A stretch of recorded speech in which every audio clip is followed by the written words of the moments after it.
The night Lena Park begged a stranger for help, she thought she was choosing safety. She was wrong.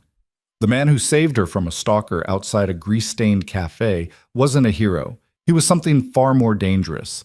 Adrian Voss didn't just scare off her attacker, he made him disappear. Now, pulled into a world where protection comes with a price and mercy is a weakness, Lena faces an impossible choice. Run from the only man who makes her feel safe, or embrace a darkness she never knew existed. Stay until the end, hit that like button, and comment your city below so I can see how far this story travels. Seth. The coffee had gone cold an hour ago. Lena Park pushed the chipped mug to the edge of the counter and glanced at the clock mounted above the kitchen window. 1:47 a.m. Another 40 minutes until her shift ended. Another 40 minutes of wiping down tables that didn't need wiping and pretending the fluorescent lights didn't make her head throb. The Moonlight Cafe wasn't much. Cracked vinyl booths, a jukebox that only played 3 songs, and a permanent smell of burnt toast and dish soap. But it was work, and work meant rent. And rent meant she didn't have to go back to sleeping in her car like she had 6 months ago. She'd take burnt toast over that any day. "You good, Lena?" Marcus called from the kitchen. He was the night cook, 50-something with hands scarred from years of handling hot pans and a tendency to hum old blues songs while he worked. "Yeah, just counting down." "Aren't we all?" The cafe was empty except for a regular in the corner booth. Old Jerry, who nursed the same cup of decaf for 3 hours every night and never caused trouble. He'd be gone by 2, shuffling out into the night with his worn jacket and that tired smile he always gave her. Lena grabbed a rag and started wiping down the counter, even though it was already clean. Anything to keep her hands busy. That's when she noticed the man outside. He was standing across the street, half hidden in the shadow of a closed pawn shop, just standing there, watching. Her stomach tightened. She told herself it was nothing. People stood on streets. It was a city. But something about the way he held himself, too still, too focused, made her skin crawl. Lena turned away, forcing herself to breathe normally. She was being paranoid. She was always being paranoid. That's what happened when you grew up the way she did.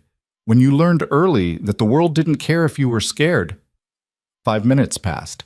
When she looked again, he was closer. Not across the street anymore. Now he was on the sidewalk outside the cafe, his face partially visible under the streetlight. Thin features. Dark hoodie. Eyes that didn't blink enough. Her heart kicked hard against her ribs. "Marcus?" "Yeah?" There's a guy outside." Marcus stepped out from the kitchen, wiping his hands on his apron. He followed her gaze, squinting through the window. "The one by the streetlight?" "Yeah." "Want me to go check it out?" No, it's fine. Probably just waiting for someone." But she didn't believe that, and from the look Marcus gave her, he didn't either. "I can walk you to your car when you're done," he offered. "That'd be good." Old Jerry left at 2:15, shuffling past the window without noticing the man who'd moved even closer, now standing near the cafe's entrance. Lena's hands were shaking as she locked the door behind Jerry, flipping the closed sign with fingers that felt numb. "Okay," Marcus said quietly. "Let's get you out of here." They went through the back exit, the alley door that opened onto a narrow stretch of broken asphalt and overflowing dumpsters. Lena's car was parked 3 blocks away. Employee parking was a joke in this neighborhood, and the walk had never felt longer. "You see him?" Marcus muttered. Lena didn't have to answer. The man in the hoodie was following them, keeping a careful distance but not bothering to hide anymore. "Walk faster," Marcus said. They did. But so did he. By the time they reached her car, a beat-up Honda with a passenger door that didn't lock right, Lena's whole body was shaking. Marcus stayed close, his bulk reassuring even though she knew he wasn't a fighter. He was a cook, a good man, not someone built for this kind of trouble. "Get in," he said. "I'll wait until you're gone." She fumbled with her keys, dropped them, swore under her breath. When she finally got the door open, the man was less than 20 feet away. "Hey!" Marcus shouted. "Back off!" The man didn't back off. He smiled. That smile, cold, wrong, like something worn rather than felt, made Lena's blood turn to ice. "Lena Park," the man said. His voice was flat, almost bored. "We need to talk." "She doesn't know you," Marcus said, stepping between them. "You need to leave." This doesn't concern you, old man. It does now. The man reached into his hoodie pocket. Lena's mind went blank with fear. She couldn't move, couldn't think, couldn't do anything except watch as Marcus tensed and the man's hand emerged holding a phone. Just a phone. But the threat was there anyway, coiled in the air like smoke. "You've been hard to pin down," the man said, ignoring Marcus entirely. His eyes stayed locked on Lena. "But I'm patient. And now we're going to have that conversation." "I don't know you," Lena whispered. "You will." That's when she ran. Not to her car, not back to the cafe. She ran toward the only place that looked like it might have people, might have witnesses, might have anything other than empty streets and broken streetlights. There was a bar half a block down, still lit up despite the late hour. The kind of place she'd normally avoid. Too expensive, too polished, too much like it belonged to a different version of the city. But right now it looked like salvation. She burst through the door, gasping, her sneakers squeaking against marble floors that definitely didn't belong in this neighborhood. The bar was nearly empty, just a bartender polishing glasses and two men in suits sitting at a corner table, their conversation stopping the moment she stumbled in. "Please," Lena gasped. "There's a man. He was following me." The bartender started to move, but one of the men at the table stood first. He was tall. That was her first impression. Tall and sharp in a way that made the expensive suit seem almost incidental. Dark hair swept back from a face that could have been carved from stone, all brutal angles and cold calculation. But it was his eyes that stopped her. Gray, pale as winter ice, and currently fixed on her with an intensity that made her earlier fear seem quaint. "What man?" His voice was quiet, controlled, the kind of quiet that made you listen harder. Lena pointed toward the door with a shaking hand. He was following me from work. I don't know him. He said my name." The man in the suit didn't ask questions. He simply walked past her and opened the door. The street outside was empty, no man in a hoodie, no Marcus, just the quiet hum of a city that had learned to mind its own business. "I swear he was there," Lena said. "I'm not making this up." The man studied her for a long moment. Then he glanced at his companion, who'd remained seated. "Victor, check the perimeter." The other man rose without a word and disappeared through a side door. "Sit," the tall man said to Lena. It wasn't quite a command, but it wasn't a suggestion either. She sat at the bar, her legs threatening to give out anyway. The bartender slid a glass of water toward her without being asked.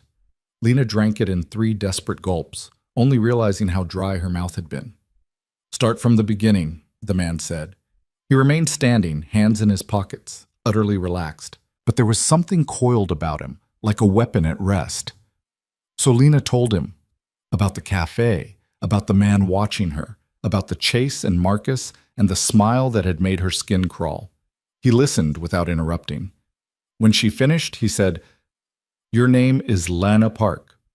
It wasn't a question. "How did you—" He used it. I'm assuming he didn't guess. The implications of that settled over her like cold water. Someone had been watching her long enough to learn her name, to learn her schedule, to know exactly where she'd be at 2 a.m. on a Tuesday. "I need to call the police," she said. "You could do that." The man's expression didn't change. "They'll take a statement, file a report, tell you to be careful, and tomorrow night, when you leave work, he'll be waiting again."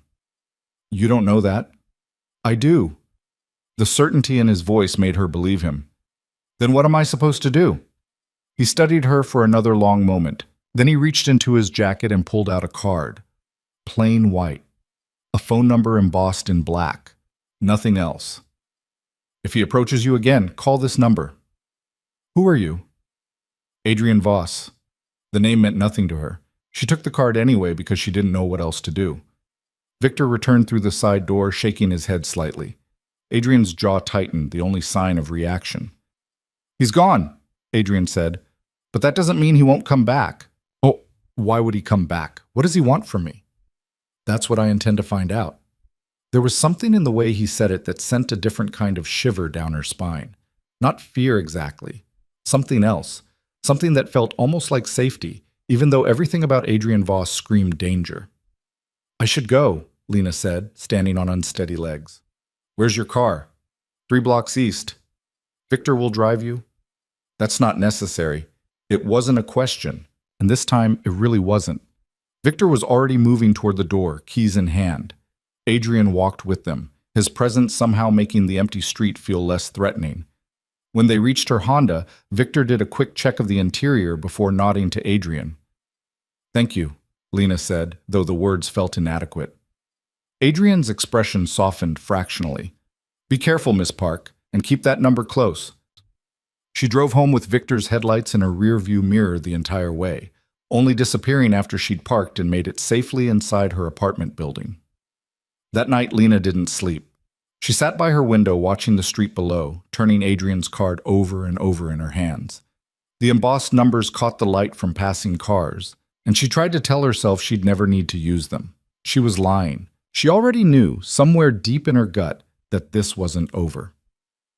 Morning came gray and unwelcome. Lena dragged herself through a shower and 2 cups of coffee that did nothing to clear the fog in her head.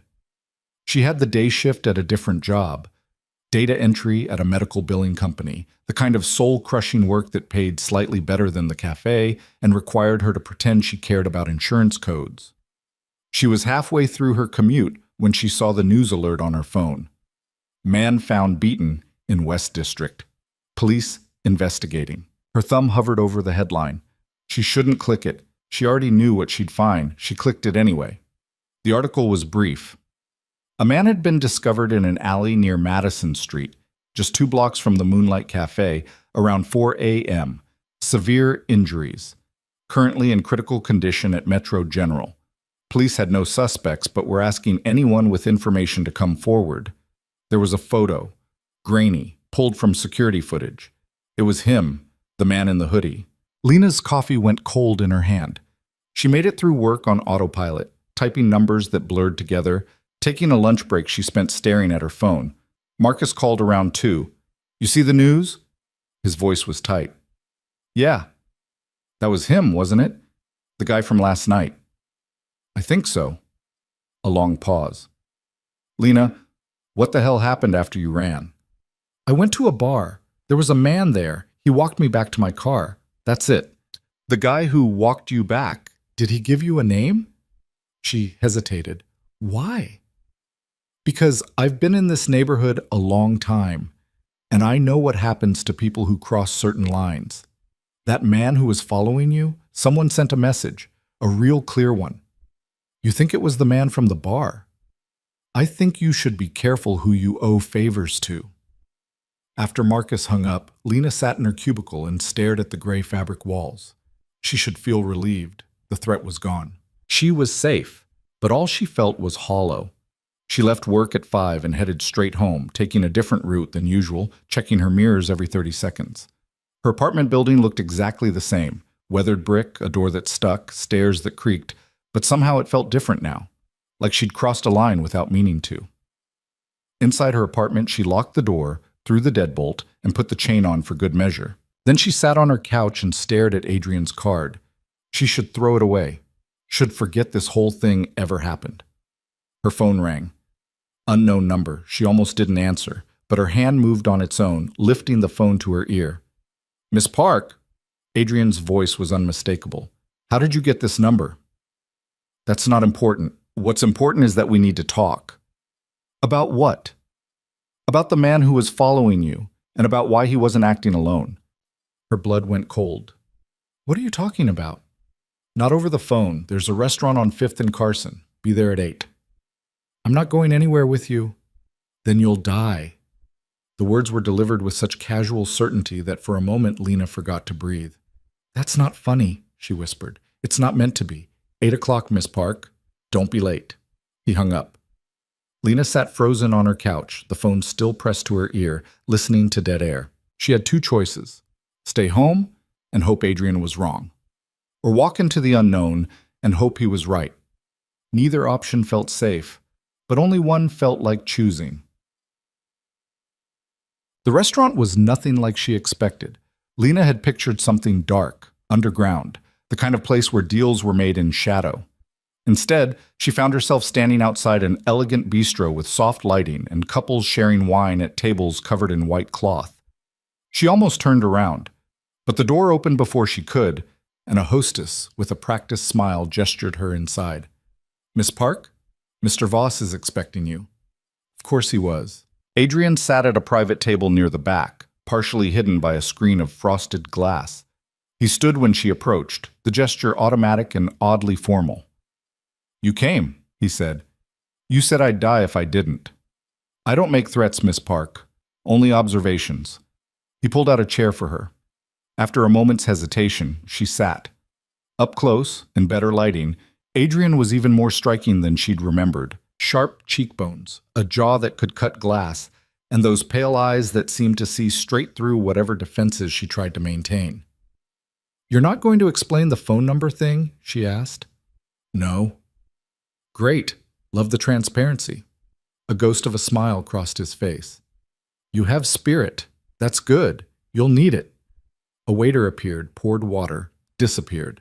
Adrian ordered for both of them without asking her preference. Normally, that would have annoyed her. Tonight, she was too rattled to care. "The man who followed you is named David Chen," Adrian said once they were alone again. "Low-level enforcer.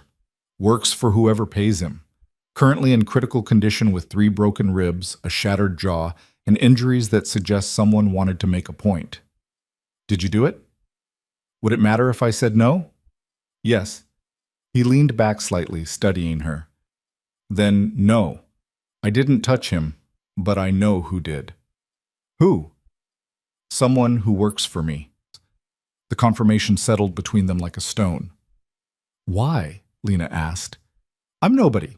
I work at a cafe and do data entry.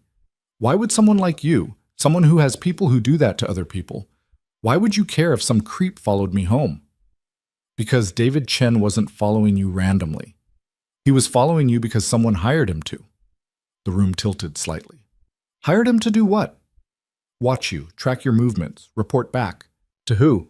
"That's what I'm trying to find out." Food arrived. Lena stared at the plate, some kind of fish with vegetables she couldn't name, and felt her stomach turn. "You're telling me I'm being targeted by someone, and you don't know who or why?" "Yes." "And your solution is to, what? Beat up anyone who looks at me wrong?" "My solution is to keep you alive long enough to figure out who wants you dead and why." She laughed. It came out wrong, high and sharp. "This is insane. I'm nobody." "That's what you keep saying. But somebody disagrees." Adrian cut into his food with precise movements, utterly calm while her world unraveled. "What do you want from me?" Lena asked. "Nothing. People like you don't do favors for nothing." "People like me." He repeated it softly, almost amused. "What kind of person do you think I am, Miss Park?" "The kind who has people beaten in alleys. The kind who knows my phone number without asking for it. The kind who makes problems disappear." "All true. Does that frighten you?" "Yes." "Good. Fear keeps you cautious, and caution keeps you breathing." He took a sip of wine, his expression unreadable. "I'm going to be honest with you because I think you can handle it. I run operations in this city that most people don't know exist. I make money in ways that would make your head spin. And I've done things that would justify that fear you're feeling right now." Then why help me?" "Because someone targeted you, and in doing so, they made a mistake." "What mistake?" "They chose someone under my protection." Lena shook her head. "I'm not under your protection. I don't even know you." "You know me now." The certainty in his voice was absolute, like he'd decided something and the universe would simply have to catch up. "I don't want this," Lena said. "Whatever this is, whatever you think I need, I don't want it." "What you want stopped being relevant the moment David Chen learned your name." Adrian's phone buzzed. He glanced at it, his expression tightening fractionally. "Excuse me a moment." He stood and walked toward the front of the restaurant, phone to his ear. Through the frosted glass, Lena could see his silhouette, rigid with tension. She should leave, should walk out right now and never look back. But her legs wouldn't move. Adrian returned 2 minutes later. His face was carefully neutral, but something had changed in his eyes. "We need to go," he said quietly. "What happened?" Someone just tried to break into your apartment. The world stopped. What? My people were watching your building. They intercepted 2 men attempting to bypass your locks. The men are currently being questioned. Lena stood on numb legs. Questioned where? Somewhere you don't need to know about. He placed a hand on her lower back, light, impersonal, but somehow steadying, and guided her toward the exit. A black car was already waiting. Victor sat in the driver's seat. He nodded to Adrian, his expression grim. Where are we going? Lena asked as Adrian opened the back door for her. Somewhere safe. That's not an answer. It's the only one you're getting right now. She could refuse, could demand to be taken to the police, to her friends, to anywhere but wherever Adrian Voss thought somewhere safe meant. But 2 men had just tried to break into her home, and she didn't know why. Didn't know who sent them. Didn't know anything except that the man offering her protection was also the most dangerous person she'd ever met. She got in the car. Adrian slid in beside her. Victor pulled smoothly into traffic. Tell me what's happening, Lena said. All of it. Adrian was quiet for a moment, watching the city slide past. 3 months ago, a man named Marcus Liu crossed someone he shouldn't have. He took something that didn't belong to him, information, leverage, I'm not sure which. He went into hiding before anyone could make him answer for it.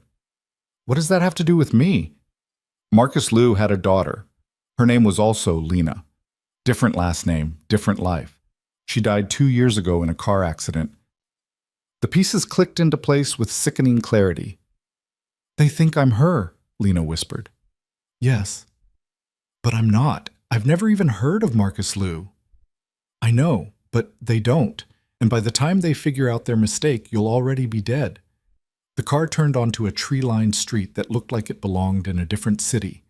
Tall houses behind iron gates, gardens that required full-time staff, money that whispered instead of shouted. They stopped in front of a modern structure that was more glass than brick, elegant and severe. This is your home, Lena said. Not a question. Yes. You're bringing me to your home. It's the safest place I can offer.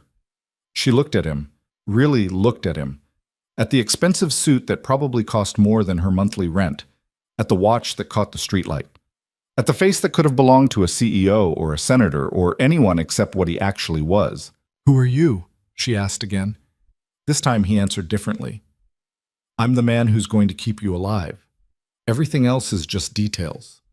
The car door opened. Victor stood waiting. Lena took a breath and stepped out into a life that was no longer hers to control. Behind them, the city hummed with its usual indifference. Somewhere in its depths, people were making mistakes, crossing lines, learning too late that some threats didn't come with warnings. Lena Park had learned that lesson in a single night. And now, standing at the entrance to Adrian Voss's home, she understood that going back was no longer an option. The only way forward was through. Adrian's home was nothing like Lena expected. She'd imagined dark wood and leather, the kind of masculine excess that screamed money and power. Instead, she found herself standing in a space of clean lines and brutal simplicity. Floor-to-ceiling windows overlooked the city, concrete floors, minimal furniture, everything sharp angles and controlled emptiness. It felt like him. The guest room is upstairs, Adrian said, shrugging out of his jacket. Underneath, his shirt was perfectly pressed, not a wrinkle despite the night they'd had. Second door on the left. Victor will bring your things. What things? Everything I own is in my apartment. Not anymore. I sent people to collect what you'd need. The casual invasion should have made her angry. Instead, she just felt tired. You sent people into my apartment. Would you prefer to wear the same clothes for the next week? I'd prefer to have a choice. Adrian looked at her for a long moment. Then he walked to a cabinet built into the wall and poured 2 glasses of something amber. He handed her one. You have a choice, Miss Park. You can stay here, where I can protect you. Or you can leave, and I'll have someone drive you wherever you want to go. A hotel, a friend's house, another city entirely. But understand that if you leave, you're on your own. And the people looking for Marcus Liu's daughter won't stop just because you're inconvenient to find. Lena took the glass. The liquid burned going down, but the warmth that followed was almost welcome. How long? How long what? How long until they figure out I'm not her? Could be days, could be never. Depends on how thorough they are. And in the meantime, I'm supposed to just, hide here? You're supposed to stay alive. Everything else we'll figure out as we go. She wanted to argue, wanted to tell him this was insane, that she didn't belong in a world where people broke into apartments and men got beaten in alleys over cases of mistaken identity. But the words stuck in her throat because he was right. She had nowhere else to go. The guest room, she said quietly. Second door on the left. Yes. Is there a lock? Something flickered in his expression. Not quite hurt, but close. Yes, though it won't keep me out if I really want in. Comforting. I'm not trying to comfort you, I'm trying to be honest. He finished his drink and set the glass down with precise care. Get some sleep, Miss Park. Tomorrow we start figuring out who made this mistake and how to make them regret it. Lena climbed the stairs on legs that felt like they belonged to someone else. The guest room was as spare as the rest of the house. A bed with white sheets, a single chair, a window that overlooked a garden she couldn't quite see in the darkness. Her clothes were already there, folded neatly on the dresser. Someone had even grabbed her toothbrush. The attention to detail was almost more unsettling than the invasion itself. She locked the door anyway, knowing it was pointless, and lay down on the bed fully dressed. Sleep seemed impossible. Her mind kept replaying the moment Adrian had said someone tried to break into her apartment. 2 men, sent by people who thought she was someone else. Someone dead. She must have dozed off eventually because she woke to sunlight streaming through the window and the smell of coffee drifting up from downstairs. For a moment, she forgot where she was. Then it all came crashing back. Lena found Adrian in the kitchen, reading something on his phone while a French press sat steaming on the counter. He looked up when she entered. Coffee? Please. He poured her a cup with the same precise movements he seemed to apply to everything. She noticed he took his black. She added cream from a container that probably cost more than her weekly grocery budget. Sleep well? He asked. Not really. Understandable. They drank in silence for a moment. Then Lena asked the question that had been eating at her since last night. The men who tried to break in, what happened to them? They're being questioned. By who? People who are very good at getting answers. You mean tortured? Adrian set down his cup. I mean questioned. If they choose to make it difficult, that's their decision. That's not how it works. In your world, maybe. In mine, it's exactly how it works. She wanted to be horrified. Wanted to feel the moral outrage that any decent person should feel. But all she could think about was those 2 men standing outside her apartment, trying to get in, planning to do things she didn't want to imagine. Have they said anything? She asked quietly. Not yet, but they will. Victor appeared in the doorway, his expression grim. He said something in a language Lena didn't recognize, Russian, maybe, and Adrian's jaw tightened. When? Adrian asked in English. 20 minutes ago. Show me. Victor pulled out a tablet and handed it over. Lena couldn't see the screen from where she sat, but she watched Adrian's face shift from controlled calm to something colder. Problem? She asked. Adrian turned the tablet toward her. The image showed her apartment building. Nothing unusual at first glance. Then she saw it. The dark scorch marks around her apartment window. The broken glass. The curtains that had been white yesterday and were now streaked with black. Someone firebombed your apartment, Adrian said. 4 a.m. No casualties. Your neighbors got out safely. The coffee cup slipped from her fingers. It hit the floor and shattered, ceramic shards scattering across the concrete. Neither of them moved to clean it up. They knew I wasn't there, Lena whispered. They knew, and they did it anyway. They were sending a message. What message? That they're willing to kill innocent people? That they're serious, that they won't stop until they find what they're looking for. Lena's hands were shaking. She pressed them flat against the counter, trying to steady herself. This is because of you, because you interfered. If you just left me alone, you'd be dead in that apartment right now, along with everyone else in the building. The certainty in his voice cut through her rising panic. They would have come for you eventually, Adrian continued, with or without my involvement. The only difference is that now you have a chance. A chance at what? Living in hiding forever? A chance at making them pay for their mistake. There was something in the way he said it that made her look up. His expression hadn't changed, but his eyes held a promise that was almost tangible. "You want revenge," she said. "I want resolution. There's a difference." "Is there?" "Revenge is emotional, messy. Resolution is clean, permanent, and far more satisfying." Victor cleared his throat. Adrian glanced at him, and some silent communication passed between them. "I need to take care of something," Adrian said to Lena. "Victor will stay with you. Don't leave the house." "Where are you going?" "To have a conversation with someone who might have answers. I'm coming with you." "No. It's my life they're threatening." "Which is exactly why you're staying here." He moved closer, and Lena found herself backed against the counter. He wasn't touching her, but she could feel the heat of him, the controlled intensity that radiated off him like a physical force. "You think you want to see how these conversations happen? You don't. Trust me on that." "I don't trust you at all." "Smart. But you will." He left before she could respond. Victor remained in the doorway, silent and immovable. Lena looked at the broken coffee cup on the floor, at the tablet still showing her destroyed apartment, at the life she'd known going up in flames, both literally and figuratively. "Can I at least clean this up?" she asked. Victor nodded. He even brought her a broom. The hours that followed were the longest of Lena's life. She tried to watch TV, but couldn't focus. Tried to read a book she found on a shelf, but the words blurred together. Mostly she paced, moving from room to room in Adrian's sterile house, trying not to think about what kind of conversation involved the certainty she'd heard in his voice. Victor followed at a distance, never intrusive but always present. Around noon he made her lunch, a sandwich that was surprisingly good for something assembled by a man who looked like he crushed skulls for a living. "How long have you worked for him?" Lena asked. Victor considered the question. 7 years. Is he always like this?" "Like what?" "So certain about everything."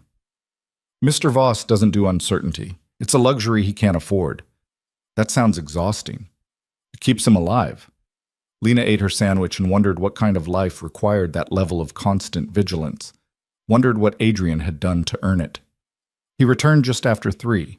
She heard the car first, then voices in the entryway. When she came downstairs, Adrian was washing blood off his hands in the kitchen sink. "Are you hurt?" The question came out before she could stop it. "No." "Then who's—" "Someone who had answers I needed." He dried his hands on a towel and turned to face her. There was a spot of blood on his collar that he hadn't noticed yet. Lena found herself staring at it, this small imperfection in his otherwise controlled appearance. "What did you find out?" she asked. "The contract on Marcus Liu's daughter came from a man named Vincent Zhao. He runs trafficking operations out of the Port District. Marcus stole from him. Specifically, he stole a ledger containing enough evidence to put Zhao away for 3 consecutive life sentences. And he thinks I have it. He thought Marcus gave it to his daughter before she died. When he learned there was a Lena Park working nights in the same neighborhood Marcus used to operate in, he made assumptions. Wrong assumptions. Very wrong. But Zhao isn't the type to admit mistakes. He'll keep coming until he's satisfied you don't have what he wants." Lena sank into a chair. "So what do we do?" "We give him proof." "What proof?" "I don't have anything." Adrian pulled out his phone and showed her a photograph. It was a ledger, old, leather-bound, the kind of thing that belonged in a museum. "This is what Marcus stole. I had my people recover it from where he'd hidden it." "How did you go—" "The man I questioned this afternoon was very cooperative once he understood his options. Marcus left the ledger in a storage unit downtown. We retrieved it 2 hours ago." "And now you're going to give it to Zhao?" "No, now I'm going to use it as leverage to make him leave you alone permanently." There was that certainty again. Like the universe would bend to his will simply because he decided it should.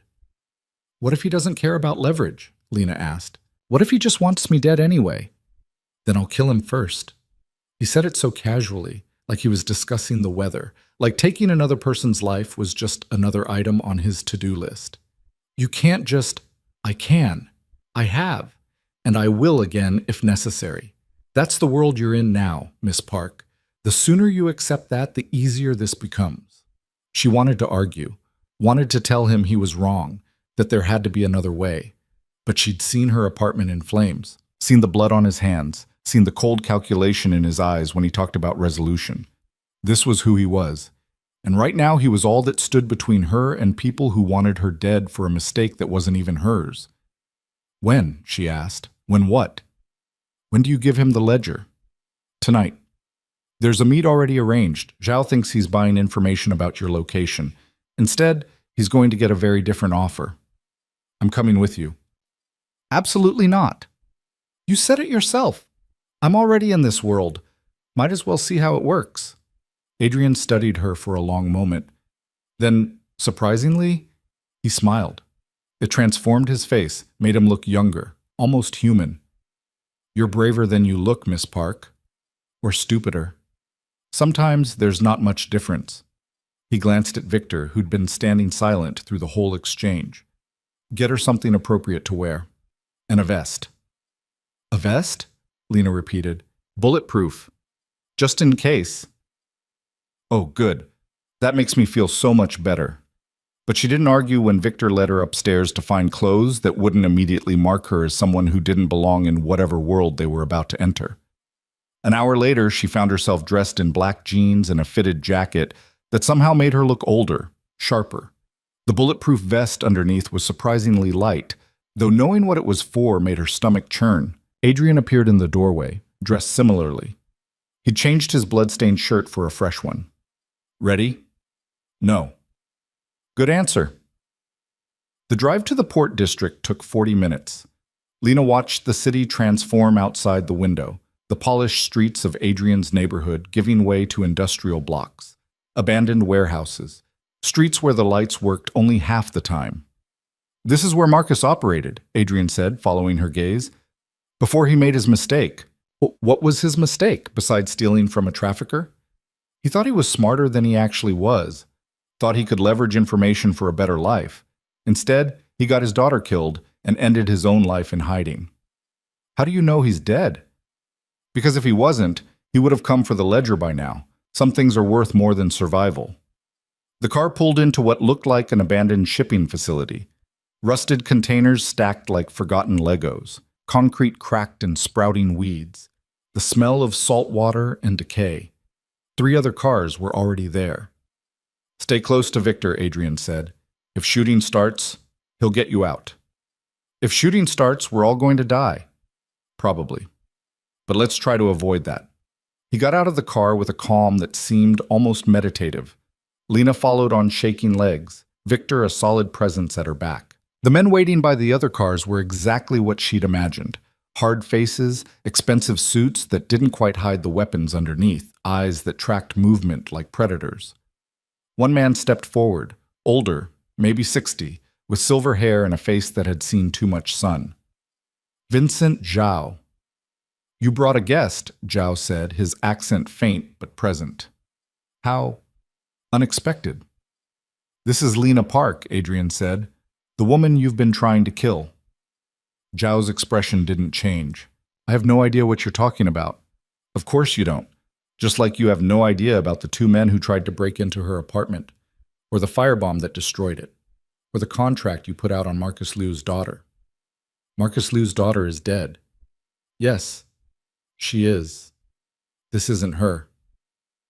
For the first time, Zhao looked at Lena directly. She forced herself to meet his gaze, to not flinch under the weight of it. Then why are you here? Zhao asked. Because you made a mistake, and mistakes have consequences. Adrian pulled the ledger from inside his jacket. Even in the dim light, Lena could see Zhao's eyes widen fractionally. You're going to listen very carefully, Adrian said. This ledger contains everything Marcus stole from you. Names, dates, routes, payments. Enough to bury you and everyone in your organization. I could give it to the feds. I could sell it to your competitors. Or I could burn it right now and we all walk away. What do you want? You leave her alone, permanently. You call off whoever you've sent after her. You spread the word that Lena Park is untouchable. You do this, and the ledger disappears. And if I refuse? Then tomorrow morning, every federal agency in the state wakes up to a very interesting package, and the morning after that, you wake up to me standing over your bed. If you wake up at all. The silence that followed was absolute. Zhao looked at the ledger, at Adrian, at the men flanking him who'd all tensed imperceptibly. Lena could feel the violence coiled in the air, ready to spring at the slightest provocation. "How do I know this is real?" Zhao asked finally. Adrian opened the ledger and read a date, a location, a series of names. With each word, Zhao's expression grew darker. "Satisfied? You're asking me to trust you. I'm asking you to be smart. You made a mistake. I'm offering you a way to fix it that doesn't end with either of us dead. That's more generosity than most people would show." Another long silence. Then Zhao nodded slowly. "The girl is yours. I'll pass the word. See that you do, because if anything happens to her, anything at all, this arrangement ends, and I promise you, Vincent, you don't want to see how it ends." Zhao's jaw tightened, but he didn't argue. He gestured to his men, and they retreated to their cars without another word. Lena didn't breathe properly until they were pulling away from the shipping facility. "That's it?" she asked. "He just agreed?" "He agreed because he's smart enough to know when he's outplayed. What if he changes his mind?" "He won't. Men like Zhao understand consequences. I just showed him exactly what his would be." She looked at the ledger, still in Adrian's hands. "What are you going to do with it?" "Keep it. Insurance, in case Zhao forgets our agreement." "You're not going to destroy it? Would you, if you were me?" She wouldn't. She knew that with sudden, uncomfortable certainty. In his position, with his life, holding on to leverage was just survival. "Thank you," she said quietly. Adrian glanced at her, something unreadable in his expression. "Don't thank me yet. This solves one problem. It doesn't solve the larger issue." "What larger issue?" "You've seen my world now. You know what I am, what I do. You can't unsee that. Can't go back to your old life and pretend none of this happened. So what am I supposed to do?" "That's what we're going to figure out." They drove back through the city in silence. Lena watched the streets transform again, industrial giving way to residential, darkness to light. But she couldn't shake the feeling that she was moving in the wrong direction, that the light was behind her now. When they reached Adrian's house, he walked her inside but didn't follow her upstairs. "Get some rest," he said. "Tomorrow, we'll talk about what comes next." But Lena didn't go upstairs. She stood in the middle of his pristine living room and said, "I don't want to go back." Adrian turned. "What?" "To my old life. The cafe, the data entry, the apartment. If I even still have one. I don't want to go back to being invisible." "Miss Park." "Lena. Just Lena." He studied her for a long moment. "You don't know what you're asking for." "Maybe not. But I know what I don't want. And I don't want to spend the rest of my life looking over my shoulder, wondering if the next person I meet is going to be another mistake waiting to happen. So what do you want?" She didn't have a good answer for that. Didn't have words for the thing that had been building in her chest since the moment he'd confronted David Chen, since he'd walked her to her car, since he'd stood in that shipping facility and made a man like Vincent Zhao back down. "I want to not be afraid," she said finally. "Fear keeps you alive." "No, fear keeps you breathing. There's a difference." Adrian smiled that rare smile again. "You're going to be trouble, aren't you?" "Probably." "Good. I hate being bored." He crossed the space between them, and Lena's breath caught. He was close enough now that she could see the flecks of darker gray in his eyes, could smell whatever expensive cologne he wore. "If you stay," he said quietly, "everything changes. You understand that?" "I understand. You'll be mine to protect, mine to worry about. Mine." The possessiveness in that last word should have terrified her. Instead, it sent heat coiling through her stomach. "Okay," she whispered. "Okay?" "Yes." Adrian reached up and traced her jaw with one finger, the touch so light she almost imagined it. "Then welcome to the deep end, Lena Park. Try not to drown." He stepped back before she could respond, that careful control sliding back into place. "Tomorrow," he said. "We start tomorrow." This time, when Lena climbed the stairs, she didn't lock her door. Tomorrow came with coffee and consequences. Lena woke to find Adrian already in the kitchen, phone pressed to his ear, speaking that same clipped Russian she'd heard Victor use. He looked like he hadn't slept. Same clothes from last night, hair slightly disheveled in a way that made him look almost human. He ended the call when he saw her. "Problem?" she asked. "Always." He poured her coffee without asking, remembered the cream. Small gesture, but it settled something in her chest. Je kept his word. The contract's been pulled, but word travels fast in certain circles. What does that mean? It means people are asking questions. About you, about why I intervened, about what you mean to me. What do I mean to you? Adrian's expression shifted, became something she couldn't quite read. That's what we need to figure out. Victor appeared in the doorway, tablet in hand. "Sir, there's a situation." "There's always a situation. This one requires your immediate attention." Adrian took the tablet, his jaw tightening as he scrolled. "How many?" "4 that we know of. Could be more." "Where?" "The usual place." Some silent communication passed between them. Adrian handed back the tablet and looked at Lena. "I need to handle something. You're staying here with Victor." "We've done this dance before. It didn't work then either. This isn't negotiable." "Then unnegotiate it. You said yesterday I was in this world now. You can't keep shutting me out when it gets uncomfortable." "This isn't about discomfort. This is about keeping you alive." "By hiding me?" "That worked so well with my apartment." Adrian's control cracked, just slightly. 4 of my people were ambushed last night. 2 are dead. The other 2 won't make it through the day. So forgive me if I'm not eager to add you to that list. The words hit like cold water. Lena set down her coffee cup carefully. "Who? Does it matter?" "It does if it's connected to me." "Everything's connected to you now. That's the problem." He grabbed his jacket from the back of a chair. Victor was already moving toward the door. "Adrian," Lena said. He stopped but didn't turn. "Be careful." "Careful's what got my people killed." Then he was gone. Lena stood in the kitchen, listening to the car pull away, feeling the weight of what he'd said settle over her like a shroud. 2 people dead. 2 more dying. Because of her. Because Adrian had decided she was worth protecting. She'd wanted to not be invisible. Turned out visibility had a price. The day dragged. Victor stayed close but silent, occasionally checking his phone, his expression growing darker with each message. Around noon, Lena couldn't take it anymore. "Tell me what's happening." Victor looked up from his phone. "Nothing you need to worry about."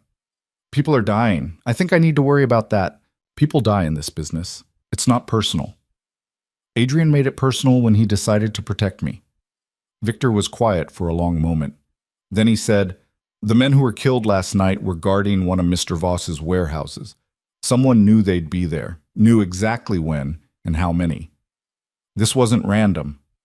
"You think there's a leak?" "I know there's a leak. What I don't know is who." The implications of that settled between them. Someone in Adrian's organization had betrayed him, had gotten people killed doing it. "What will he do?" Lena asked. "When he finds out who it is?" "What he always does. What has to be done?" The certainty in Victor's voice reminded her of Adrian. Like violence was just physics. Inevitable. Clean. She wondered if she'd start thinking like that too, given enough time. Adrian returned just before dark, blood on his knuckles and something cold in his eyes that hadn't been there this morning. He went straight to the bathroom without speaking. Lena heard water running, heard the sharp intake of breath that suggested pain. She gave him 10 minutes. Then she went upstairs. The bathroom door was open. Adrian stood at the sink, examining a cut on his cheekbone in the mirror. His shirt was off, revealing the kind of body that came from necessity rather than vanity. Lean muscle, old scars, new bruises already forming. "You should see the other guy," he said without looking at her. "Is he alive?" "Not anymore." Lena stepped into the bathroom. "Let me help." "I'm fine." "You're bleeding. That's not fine." She found a first aid kit under the sink. Of course he had one. Of course it was fully stocked. And pulled out antiseptic and gauze. Adrian watched her in the mirror, his expression unreadable. "Sit," she said. "Bossy. You have no idea." He sat on the edge of the tub. Lena dampened a cloth and carefully cleaned the cut on his cheek. Up close, she could see the exhaustion in his face, the weight he carried that had nothing to do with muscle. "Did you find them?" she asked quietly. The people who betrayed you? Yes. All of them? The ones that mattered. His hands were resting on his knees. Lena saw the split knuckles, the scraped skin. She took one hand and started cleaning it with the same careful attention. You don't have to do this, Adrian said. I know. Most people would be running by now, after everything you've seen. I'm not most people. No, you're not. There was something in the way he said it that made her look up. Their faces were inches apart. She could see gold flecks in his gray eyes she'd never noticed before. Could see the exact moment his control started slipping. Lena, he said, and her name sounded different in his mouth, like a warning and a question at the same time. Yeah? If we do this, if we cross this line, there's no going back. Good. I'm tired of going back. He kissed her like a man drowning, desperate, fierce, all that careful control shattering into something raw and real. Lena's fingers tangled in his hair, tasting blood and antiseptic and something that was purely him. When they finally broke apart, both breathing hard, Adrian rested his forehead against hers. This is a mistake, he said. Probably. I'm not a good man, Lena. I've done things that would make you sick if you knew. Then don't tell me. Not yet. You deserve better than this. Better than me. She pulled back just enough to meet his eyes. Stop deciding what I deserve. That's my choice to make. Something in his expression cracked. He pulled her back into a kiss that was somehow softer, more deliberate, like he was memorizing the shape of her mouth. They didn't make it to the bedroom. Later, lying on his bed with the city lights painting patterns on the ceiling, Lena traced the scar on his ribs, old, jagged, the kind that came from a blade rather than surgery. Knife fight, Adrian said quietly. 5 years ago. I was younger, stupider, thought I was untouchable. What changed your mind? Waking up in a hospital, wondering if I'd see another sunrise. Did it scare you, almost dying? No, what scared me was realizing how much I wanted to live. He turned to face her, his hand finding the curve of her waist. That's what you need to understand about this life. It's not the violence that gets you.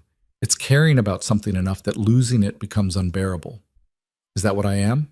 Something you can't bear to lose? You're becoming that, yes. The honesty in his voice made her chest tight. That terrifies you. More than you know.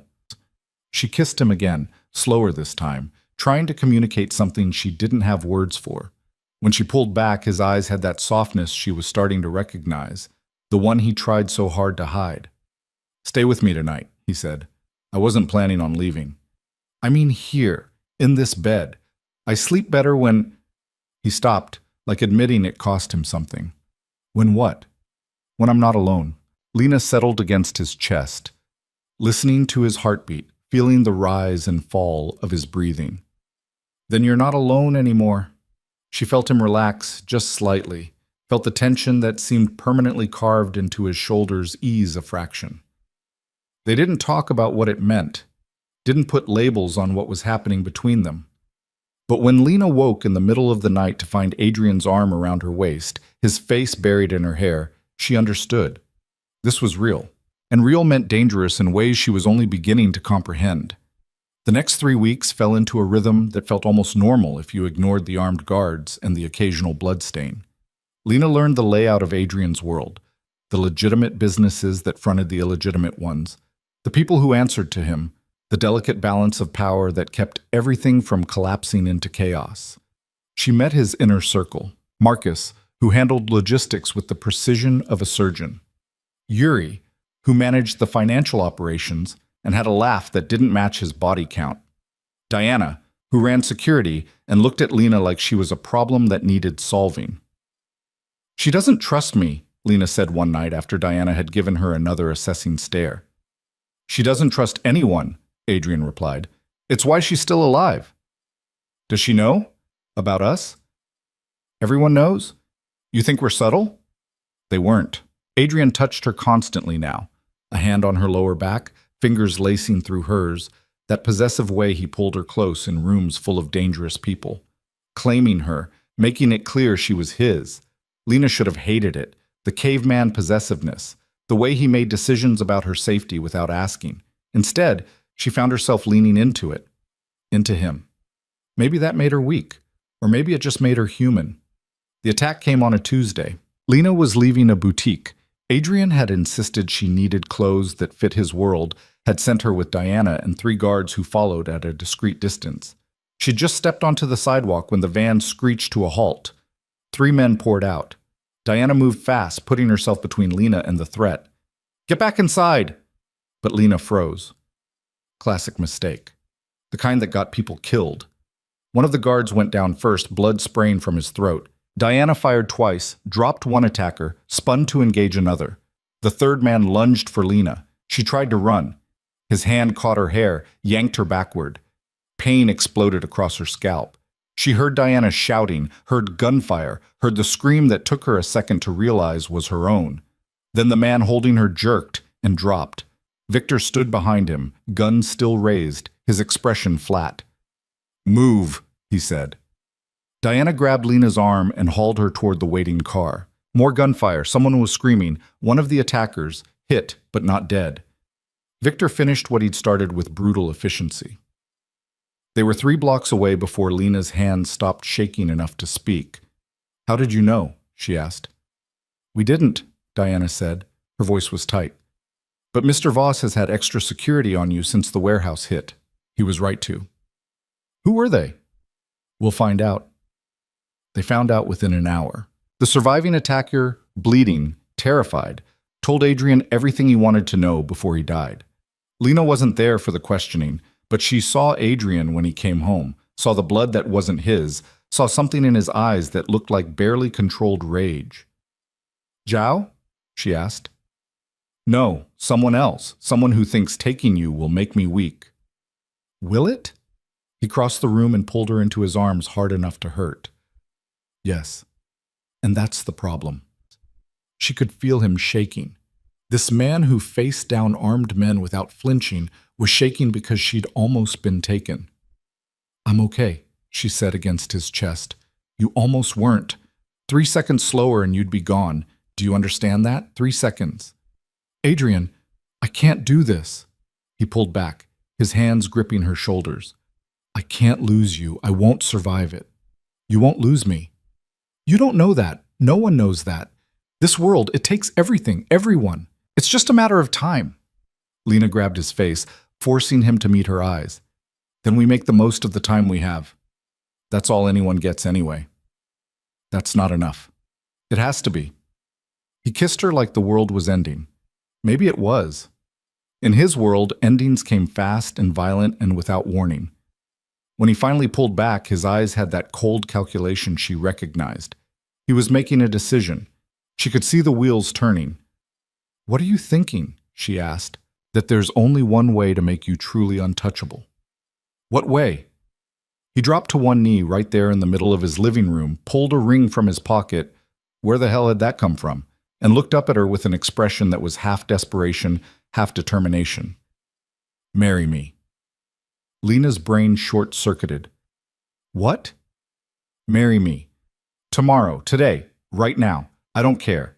But marry me." "Adrian, this is insane. You're in danger every second. You're just my girlfriend. But as my wife? That changes everything. Every family, every organization, every 2-bit crew in this city will know that touching you means war. Total war. The kind nobody walks away from." "You're asking me to marry you for protection?" "No, I'm asking you to marry me because I love you, and I'm terrified of losing you, and I need to do everything in my power to keep you safe. The protection is just a bonus." He loved her. He'd said it, just thrown it out there like it was the most obvious thing in the world. Lena's knees gave out. She ended up kneeling too, face to face with this impossible man who turned her life upside down and inside out. "Say that again," she whispered. "I love you. You barely know me. I know you stayed when anyone sensible would have run. I know you clean my wounds and don't flinch at the blood. I know you look at me like I'm more than what I do, like I'm someone worth saving. You are. Then save me. Marry me. Choose this. Choose us." The ring caught the light, a single diamond, simple and elegant and probably worth more than her entire former life. But it wasn't the ring that made her decision. It was the way he was looking at her, like she was air and he was drowning. Yes, she said. Yes? Yes, I'll marry you, but not for protection. Then why? Because somewhere between you threatening me in a bar and proposing on your living room floor, I fell in love with you too, and I'm tired of being scared of what that means. Adrian kissed her hard, the ring forgotten between them. When they finally broke apart, he slid it onto her finger with shaking hands. 24 hours, he said. I'll make the arrangements. Adrian, people need more than 24 hours to plan a wedding. This isn't about the wedding. This is about making you mine before anyone else gets a chance to take you. There was that possessiveness again, but now Lena understood it for what it really was. Fear. The only kind of fear Adrian Voss allowed himself. Fear of losing her. Okay, she said. 24 hours. He stood and pulled her up with him. I need to make some calls. Spread the word. Make sure everyone knows what this means. What does it mean? It means you just became the most protected woman in the city, and anyone who tries to hurt you will be making the last mistake of their life. He kissed her once more, gentle this time, like she was something precious. Then he disappeared into his office, phone already to his ear. Lena stood alone in the living room, looking at the ring on her finger, trying to process the fact that she'd just agreed to marry a crime boss after knowing him less than a month. Her mother would have had a stroke, but her mother had died 3 years ago, and Lena had been alone ever since. Invisible. Forgotten. Not anymore. Diana found her an hour later, still standing in the same spot. Congratulations, she said. Her tone suggested she wasn't sure if congratulations were appropriate. Thanks. You know what you're getting into? Not even a little bit. Good. People who think they understand this life are the ones who end up dead. Diana studied her for a moment. He really loves you. I wasn't sure at first. Thought maybe you were just a distraction, but the way he looked when Victor called about the attack? I've never seen him like that. Scared? Human. The word hung between them. He's going to make enemies with this, Diana continued. Marriage means merger in this world. It means alliances shift, power structures change. Some people won't like it. Some people like Zhao? Zhao's the least of your worries now. He's smart enough to know when a fight's not worth having, but there are others, younger, hungrier, stupider. What do I do about them? You survive. You watch your back, and you trust that Adrian will burn down the entire city before he lets anyone touch you. It should have sounded extreme. Instead, it sounded like a promise. The wedding happened in a courthouse the next day at noon. No guests except Victor and Diana as witnesses. No flowers, no music, no white dress. Just Lena in a simple gray dress Adrian had bought her, and Adrian in another one of his perfect suits, and a judge who didn't ask questions about why they were in such a hurry. The ceremony took 7 minutes. When the judge said she could kiss her husband, Adrian pulled her close and kissed her like he was sealing a contract written in blood. Maybe he was. They signed papers. Diana handed over rings, matching bands, simple, elegant. Adrian slid hers on with steady hands. Mine, he said quietly. Not a question, a statement of fact. Yours, Lena agreed. Outside the courthouse, Victor had the car waiting. Adrian's phone was already buzzing with messages, word traveling fast through whatever networks he operated in. Congratulations, Victor said. Coming from him, it sounded almost warm. Thanks for not talking me out of it, Adrian replied. Would it have worked if I tried? No. They drove to a restaurant Lena had never heard of, the kind where you needed reservations 6 months in advance and probably a security clearance. Adrian had apparently called in favors. The entire place was empty, except for them. This is our wedding reception? Lena asked. This is lunch. The reception comes later. Later when? When it's safe to have one. Right, because even their wedding day came with threat assessments. They ate food Lena couldn't properly appreciate because her mind kept spinning. She was married to Adrian Voss, a man she'd known for less than a month, a man who'd killed people, a man who loved her enough to make enemies to keep her safe. You're thinking too hard, Adrian said. I just married a crime boss. I think I'm entitled to think hard. Any regrets? She looked at him, really looked at him, at the man who'd saved her life, who'd protected her when he had no reason to, who'd proposed on his knees because he was terrified of losing her. Not one. His smile was worth every impossible choice that had led her here. They spent the rest of the day in his house. Their house now, she supposed. Adrian made calls, arranged meetings, sent messages that would ripple through his world like stones in water. Lena watched him work, saw the machine of his organization adjust to this new reality. By nightfall, everyone who mattered knew. Lena Park was now Lena Voss, untouchable, protected by a man who didn't bluff when he made threats. "How many people do you think will test it?" Lena asked as they got ready for bed. "At least one. There's always someone who thinks they're smarter than they are." "What happens when they do?" Adrian pulled her close, his arms solid around her. "I make an example that ensures no one else is that stupid." She should be horrified, should pull away from the casual violence in his voice. Instead, she held him tighter. Because this was her world now, her choice, her husband. And she'd protect him just as fiercely as he protected her, even if she didn't know how yet. They made love that night like people who knew how fragile everything was. Slow, deliberate, memorizing each other in case tomorrow brought the violence they both knew was coming. Because in Adrian's world, violence was always coming. It was just a matter of when. The violence came 6 days later, but not from the direction they'd expected. Lena was in the kitchen making coffee when Victor burst through the door, his usually calm expression replaced by something close to panic. "Where's Adrian?" "Upstairs." "Why?" "Get him. Now." The tone left no room for questions. Lena ran upstairs, found Adrian in his office already standing, phone in hand, jaw tight. "I know," he said before she could speak. "Victor just texted me." "What's happening?" "My brother." Lena blinked. "You have a brother?" "Had. Legally speaking, he's been dead for 3 years. And illegally speaking? He just landed at the airport with 12 men and a grudge. They went downstairs together. Victor had his tablet out, showing security footage of a man who looked like a harder, meaner version of Adrian stepping off a private plane. Same height, same build, but where Adrian was controlled precision, this man radiated barely contained violence. "Victor Voss," Adrian said quietly. "My older brother." "I thought you said he was dead."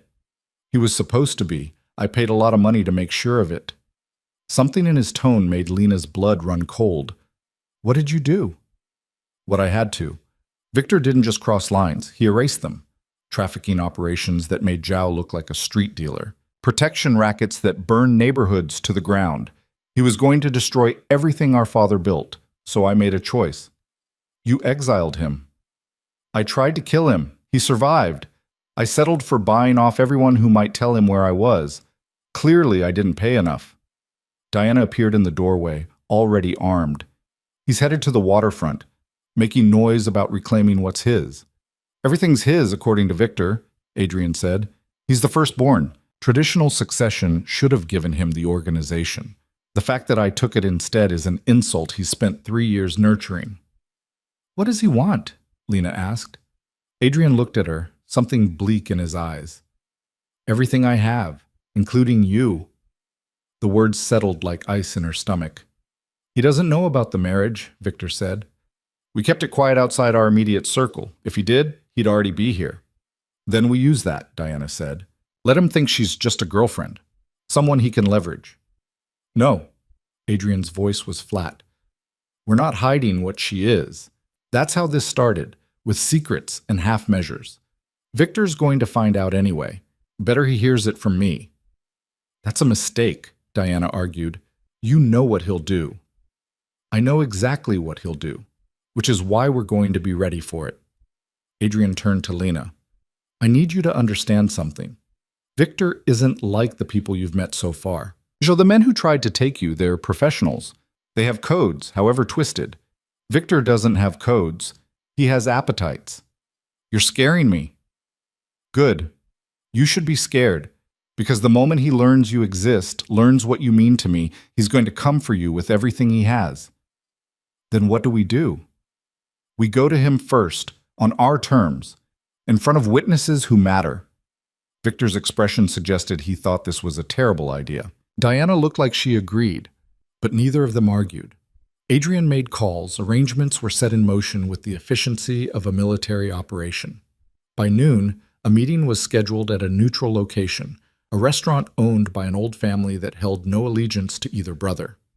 They'll keep guns out of it, Adrian explained as they drove, but that doesn't mean it'll be safe. Lena rode in the back seat, Victor driving, Adrian beside her with his hand on her knee. The gesture was possessive, protective, and probably unconscious. "Tell me about him," she said. "About Victor." Adrian was quiet for a long moment. "We had the same father, different mothers. His mother was the legitimate wife. Mine was the mistress who got elevated when the wife died. Victor never forgave me for existing. That's not your fault. In his mind, everything is my fault. I'm younger, illegitimate by birth, and I took what should have been his because our father saw what Victor really was. Someone who'd burned the entire empire for the pleasure of watching it burn. Why come back now? Because 3 years is long enough to plan, long enough to build resources, long enough to convince himself he's ready for war."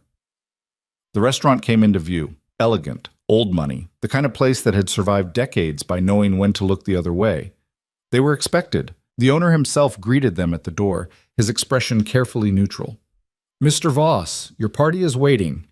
Adrian kept Lena close as they walked through the empty dining room. Victor sat at a large table in the back, his 12 men arranged around him like a court. He stood when Adrian approached. For a moment, the brothers just looked at each other. Then Victor smiled.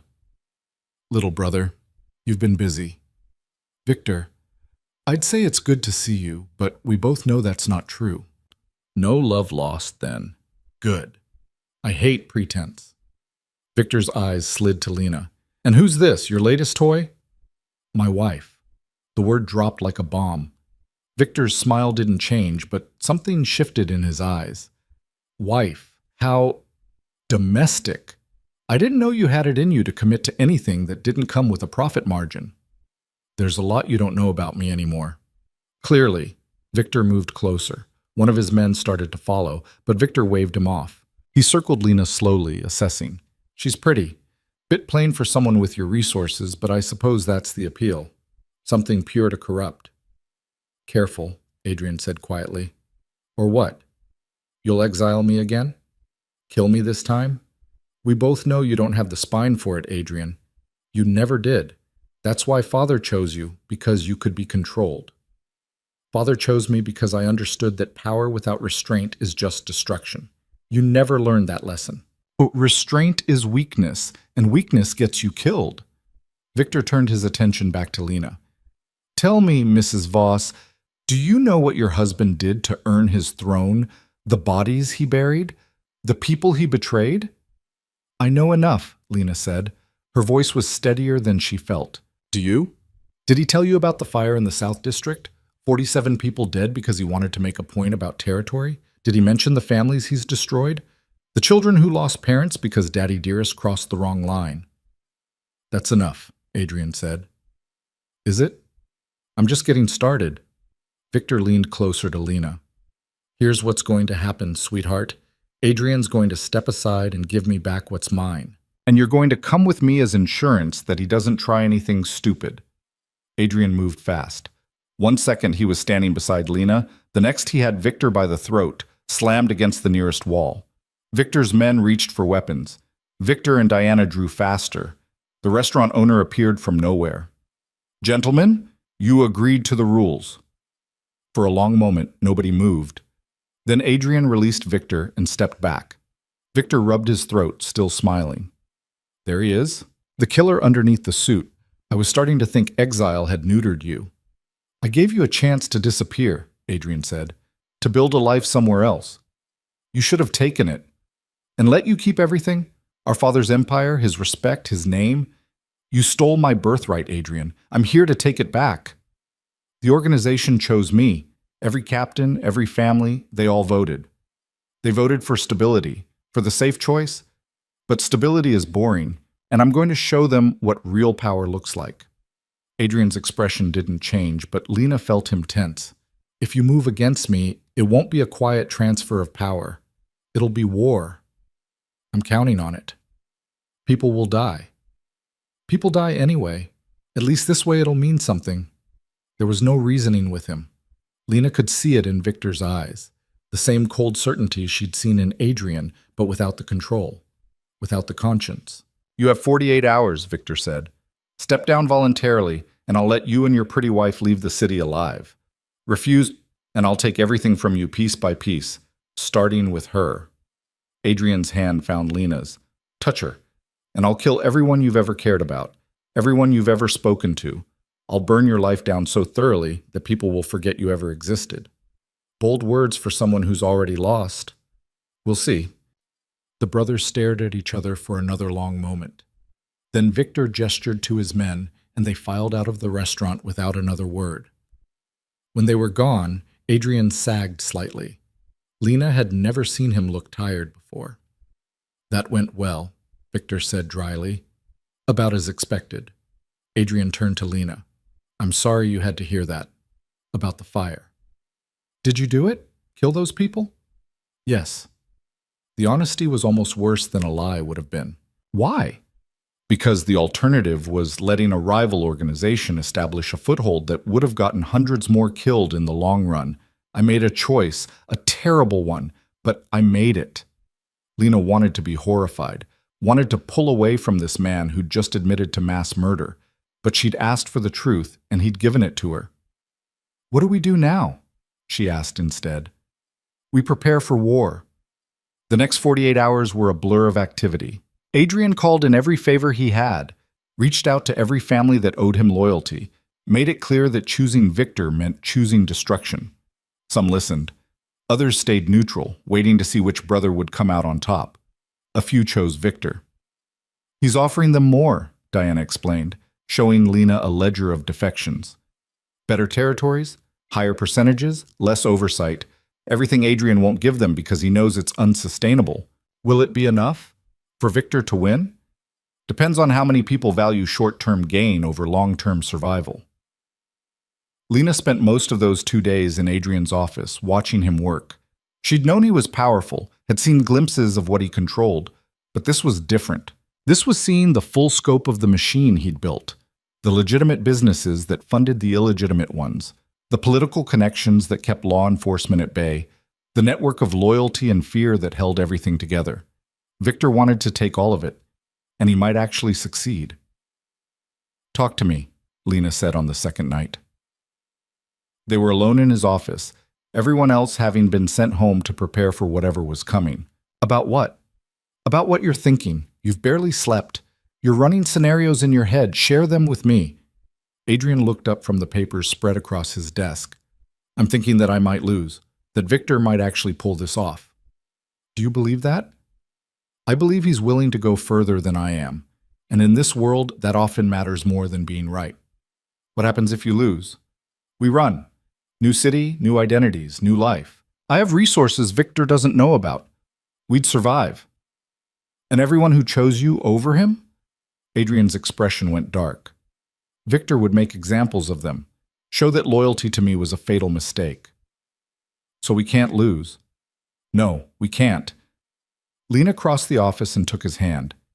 "Then we won't. Tell me what you need." "I need you safe. That's all that matters." "Wrong answer. You need me as a partner. So tell me what I can do." He studied her for a long moment. Then he pulled out a folder. "There are 3 families still undecided. They're waiting to see which way the wind blows. If we can secure their loyalty before Victor makes his move, we tilt the odds significantly in our favor." "What would secure their loyalty?" "Showing them that I'm not the same man Victor thinks I am, that I've evolved beyond our father's methods." "How do we show them that?" "By offering them something Victor can't, partnership instead of subordination, a voice instead of orders."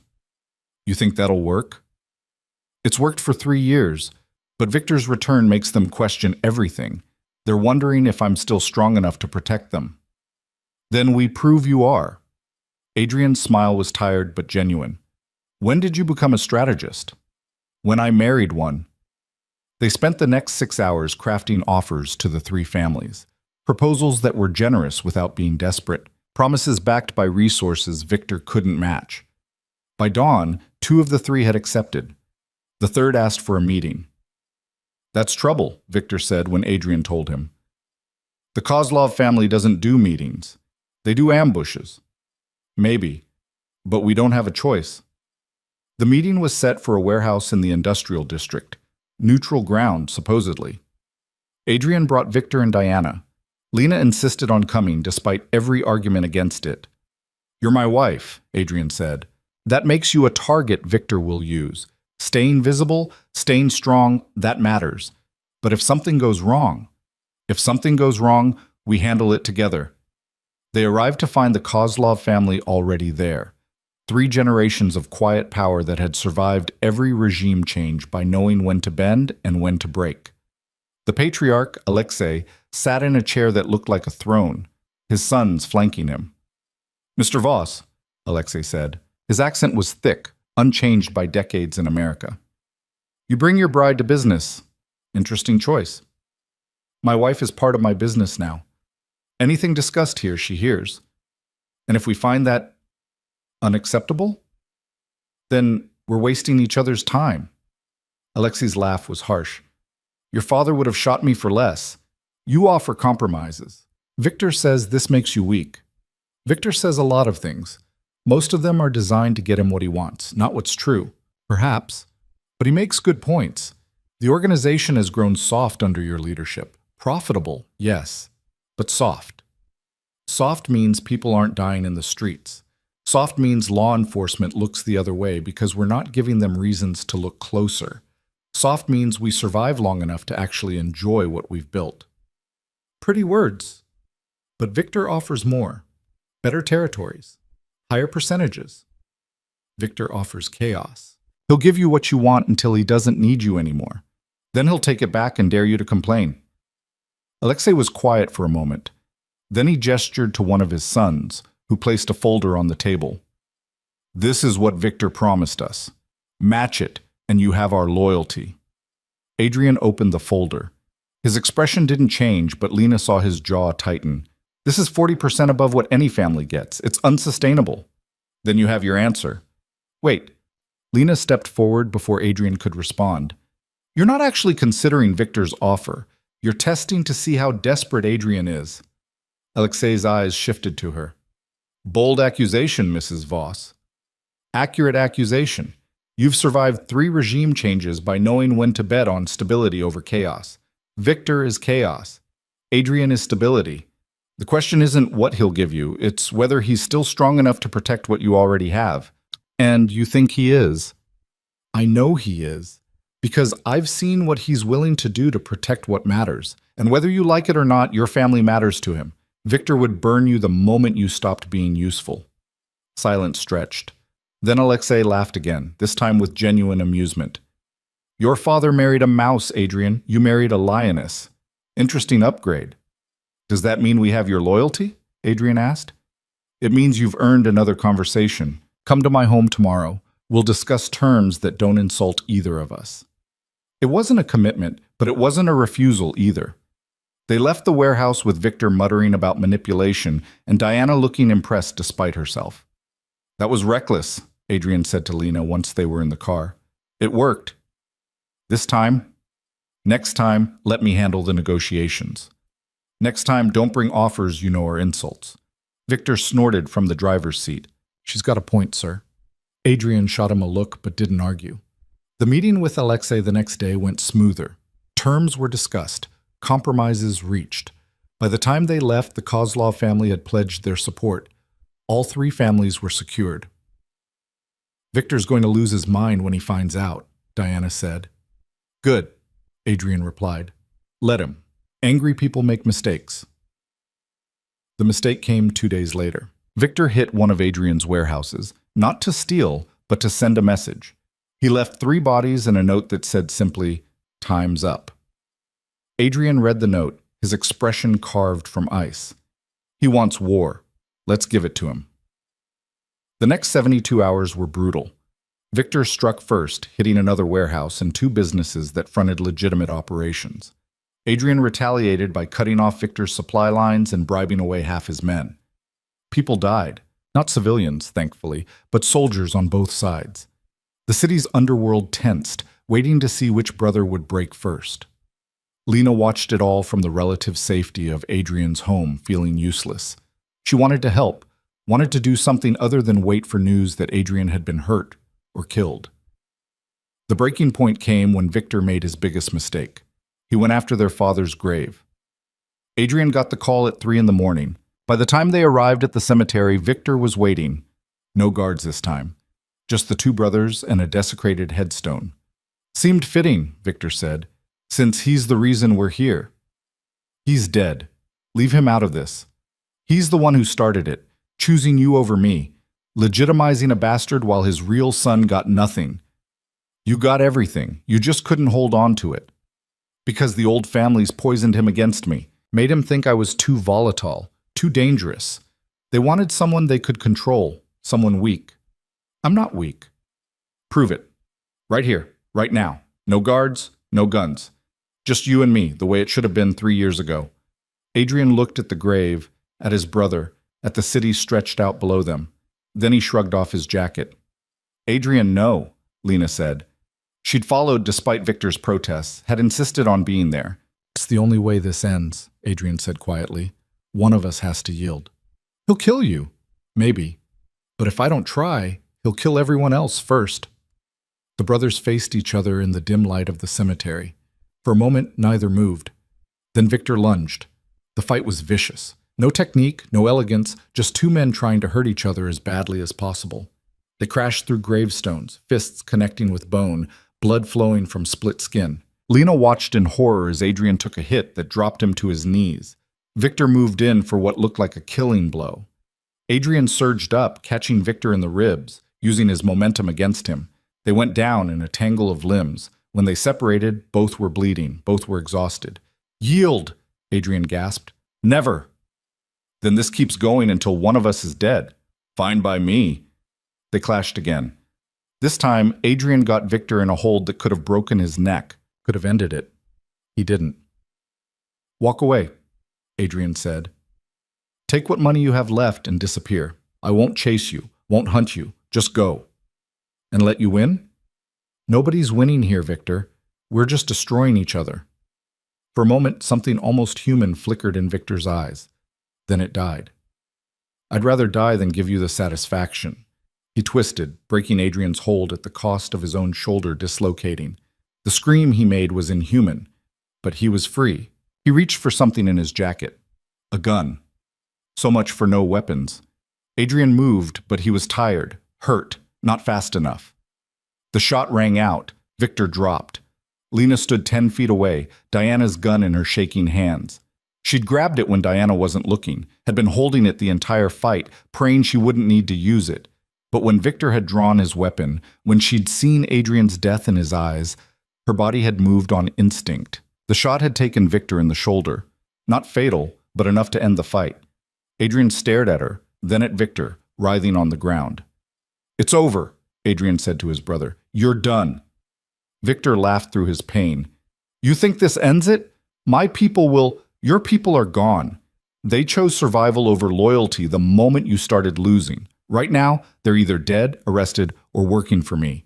You have nothing left. The truth of it settled over Victor's face. I'll give you one last chance, Adrian said. Disappear. Take whatever money you can carry and leave the country. If I ever see you again, Lena won't aim for your shoulder. Victor looked at Lena, at the gun still in her hands, at the absolute certainty in her eyes. She'd do it too. You always did know how to pick them. Is that a yes? Do I have a choice? There's always a choice. Make the smart one for once. Victor struggled to his feet, clutching his wounded shoulder. This isn't over. Yes, it is. You just haven't accepted it yet. They watched Victor stumble away into the darkness. Diana appeared from wherever she'd been waiting, saw her gun in Lena's hands, and raised an eyebrow but didn't comment. We should go, she said. Police will have heard the shot. Adrian pulled Lena close. She was shaking now, the adrenaline fading, leaving only the realization of what she'd done. You saved my life, he said quietly. I couldn't let him kill you. You could have killed him. I didn't want to. I just wanted it to stop. Adrian kissed her forehead. It has. It's over. And it was. Victor left the country that night, his remaining resources liquidated, his power broken. Word spread through the city that Adrian Voss had won, that he'd given his brother mercy instead of death. Some saw it as weakness. Most saw it as strength. The families that had wavered pledged their loyalty.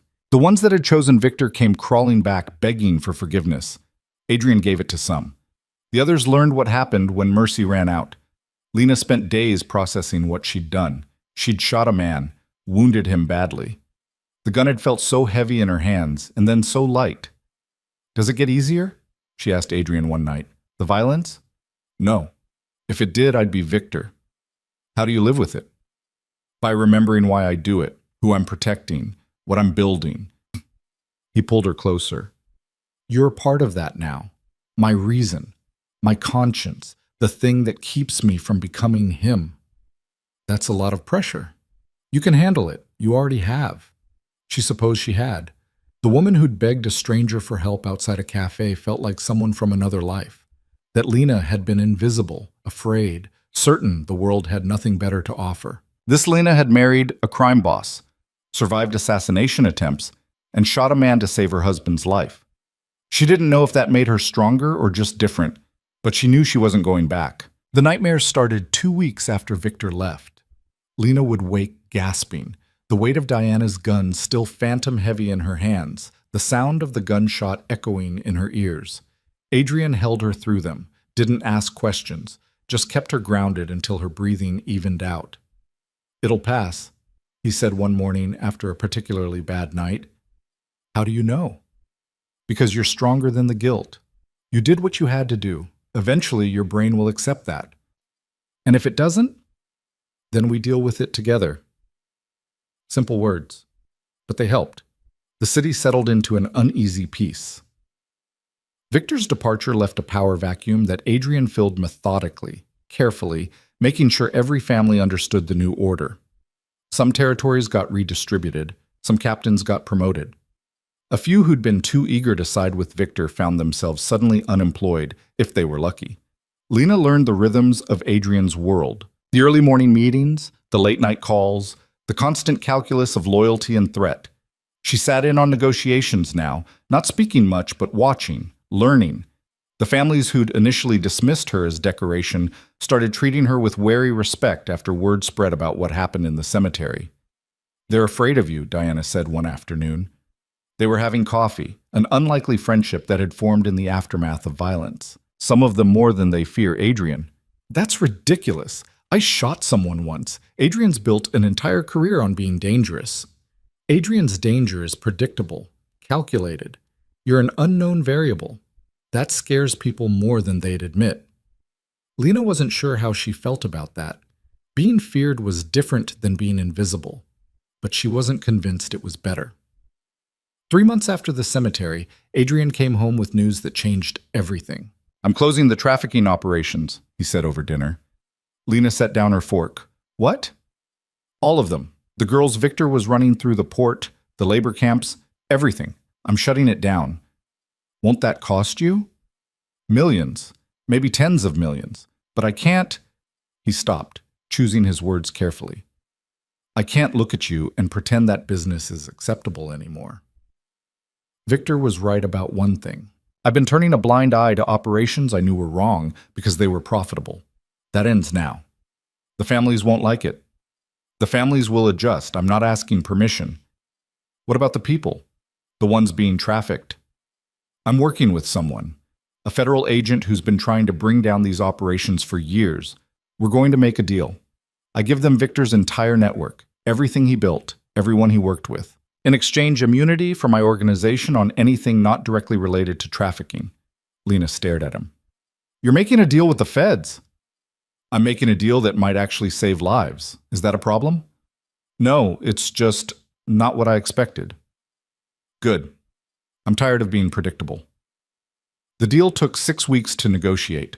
Adrian met with prosecutors, provided evidence, wore a wire to meetings with people who'd worked with Victor. Lena watched him transform piece by piece from crime boss to something closer to witness. "Are you sure about this?" she asked one night. They were in bed, Adrian's laptop open beside them, reviewing documents he'd be turning over in the morning. "No, but I'm sure about you, And I'm sure that I don't want to look at you 10 years from now and see someone who can't stand what I've become. I already know what you are. You know what I was. This is about what I'm choosing to be. The raids happened on a Tuesday morning.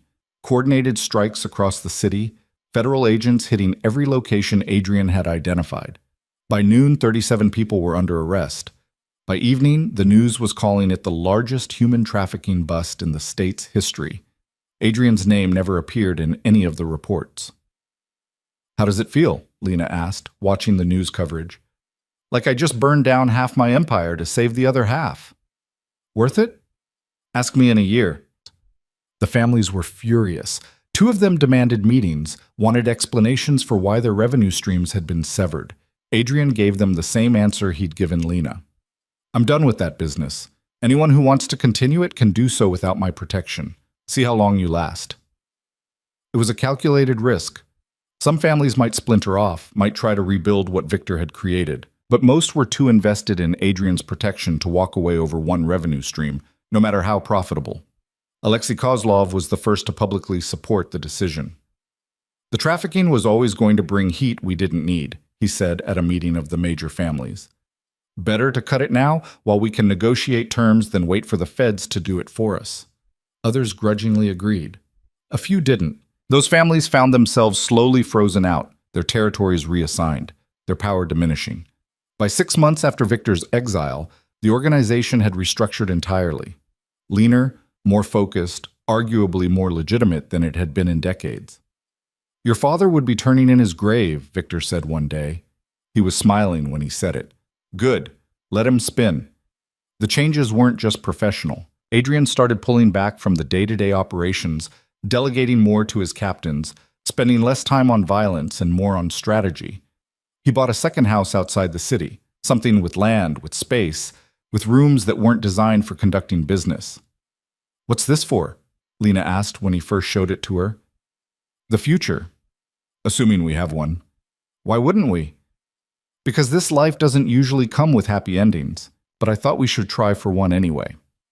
They started spending weekends there, away from the city, away from the constant threat assessment, away from everything except each other. Lena planted a garden that mostly died because she had no idea what she was doing. Adrian built a fence that was perfectly straight, because of course it was. This is nice, she said one Sunday afternoon. They were sitting on the porch watching the sun set over land that belonged to them. Nice? Normal, quiet. Like we're regular people. We're not regular people. I know, but we can pretend. Adrian pulled her closer. I don't want to pretend. I want this to be real. It is real? Not yet. But it could be. 2 months later, Lena found out she was pregnant. She'd suspected for a week before she took the test. The exhaustion, the nausea, the way coffee suddenly smelled wrong. When the test showed positive, she sat on the bathroom floor for 20 minutes, trying to figure out how she felt. Terrified, mostly. But also something else. Something that felt dangerously close to hope. She told Adrian that night over dinner. Didn't build up to it, didn't create a moment, just set down her fork and said, I'm pregnant. He went completely still. You're sure? 3 tests? Sure. How far along? Maybe 6 weeks? I don't know yet. I have an appointment next week. Adrian's expression did something complicated. Too many emotions trying to exist at the same time. And you want to keep it? Do you want me to? That's not an answer. Neither is your question. They stared at each other across the table. Then Adrian laughed, the sound rough and surprised. We're going to be terrible at this. At what? Parenting? All of it. But yes, especially parenting. So that's a yes. You want the baby? I want everything with you. Even the parts that scare me, especially those. Lena felt something in her chest loosen. Okay then. Okay then. They sat in silence for a moment. Then Lena said, Your world is going to eat this child alive. Then we changed the world. Just like that? Just like that. He made it sound simple. It wasn't. But watching him start planning, start preparing, start thinking about a future that included tiny humans who'd need protecting, Lena thought maybe it was possible. The pregnancy was rough. Lena spent the first trimester violently sick, lost weight instead of gaining it, worried constantly that something was wrong. Adrian hovered like an anxious shadow, drove her to every appointment, demanded answers from doctors who weren't used to being interrogated. "You need to calm down," Lena said, after he'd reduced one poor obstetrician to stammering. She wasn't explaining the risks properly.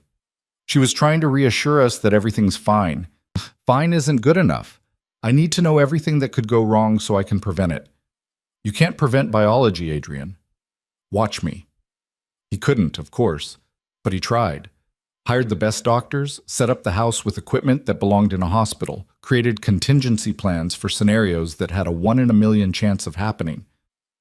"This is what you do, isn't it?" Lena asked one night, watching him review medical files. "When you're scared, you plan." "Well, planning keeps people alive. Or it drives them crazy. I'll take crazy if it means you're both safe." The baby came early. Not dangerously early, but enough to send Adrian into controlled panic mode. Lena went into labor on a Thursday afternoon, barely 36 weeks along. By Thursday night, they had a daughter.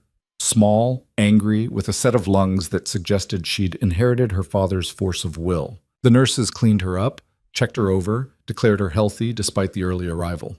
"She's perfect," the doctor said, handing the baby to Lena. Adrian stood frozen, staring at the tiny human in Lena's arms like he'd never seen anything more terrifying. "You want to hold her?" Lena asked. "I'll break her." "You won't." "I might." "Adrian, hold your daughter." He sat carefully on the edge of the bed and let Lena transfer the baby into his arms. For a moment, he just looked at her. Then his expression did that complicated thing again, too many emotions at once. "We made this," he said quietly. "We did." "She's so small." "Most babies are. What if I can't protect her?" "You will. We both will." The baby opened her eyes, gray, like her father's, and seemed to look directly at Adrian. He made a sound that was half laugh, half sob. "Hello, little one. I'm your father, and I'm going to make sure nothing ever hurts you." It was a promise he'd spend the rest of his life keeping. They named her Elena, after Lena's mother. It felt right. A connection to the past, to the woman who'd raised Lena to be stronger than circumstance. The families sent gifts, flowers, cards, donations to charities they'd probably never heard of before. Everyone wanted to acknowledge the boss's daughter, wanted to maintain goodwill. Alexei Kozlov sent an antique christening gown that had been in his family for 5 generations. "For the next heir," the card read. "Does he think she's taking over the organization?" Lena asked. "Probably. These families think in dynasties." "And what do you think?" Adrian looked at Elena, sleeping in her bassinet. "I think she gets to choose when she's old enough. If she wants this life, I'll teach her everything. If she doesn't, I'll make sure she has options." "You'd let it all go? For her?" "I'd burn it down for her. For you. For any family we build." He meant it. Lena could hear it in his voice. The second pregnancy came faster than expected. Elena was barely a year old when Lena realized she was pregnant again. This time the test didn't terrify her. She'd survived one baby. She could survive another. Adrian took the news with slightly less panic. "At least we know what to expect this time." "Do we, though?" "We know more than we did." The second baby was easier. Less sickness, less worry, more confidence that her body knew what it was doing. A boy this time, born 2 weeks late like he was already proving a point about being stubborn. They named him Marcus, after the cook from the cafe who'd tried to protect Lena that first night. A small tribute to the man who'd been kind when kindness mattered. "You're building a family," Diana said, visiting with gifts for both children. "A real one." "As opposed to what?" "As opposed to the kind Adrian grew up in. The kind where children are assets or liabilities, but rarely just children. These two are definitely children. Loud, messy, expensive children. And he loves every second of it." She was right. Adrian, who'd built an empire on control and calculation, became someone completely different around his kids. Patient where he'd been demanding, gentle where he'd been hard, present in ways his own father had never been. "You're good at this," Lena said one night. They were both exhausted. Elena had been crying for an hour. Marcus needed feeding. The house was a disaster. At what? Surviving chaos?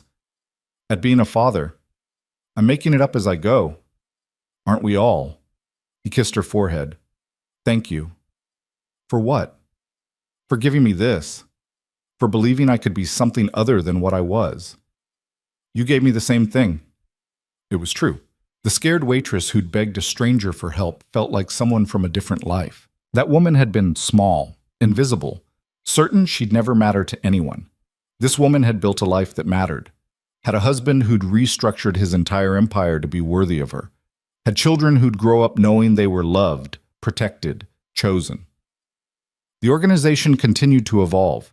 Adrian accelerated the transition toward legitimate businesses, started phasing out the operations that couldn't withstand legal scrutiny. It was slow work, requiring careful negotiation with families who'd built their power on activities that would never be legal. Some adapted, some didn't. The ones who didn't found themselves increasingly isolated, their power diminishing as Adrian's legitimate empire grew. You're building something that could actually last, Victor said. He'd been promoted to second in command, the closest thing Adrian had to a partner. Something that could survive beyond you. That's the idea. Your father would hate it. My father's dead, and his way of doing things died with Victor. 5 years after Victor's exile, word came that he'd been found dead in a hotel room in Buenos Aires. Drug overdose, the report said. No signs of foul play. Adrian read the news on his phone and felt nothing. You okay? Lena asked. Elena was at school, Marcus was napping, they had a rare moment of quiet.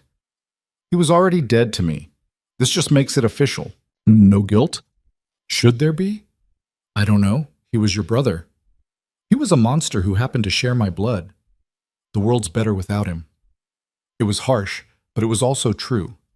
Whatever Victor might have been in another life, in this one he'd chosen violence and paid the price.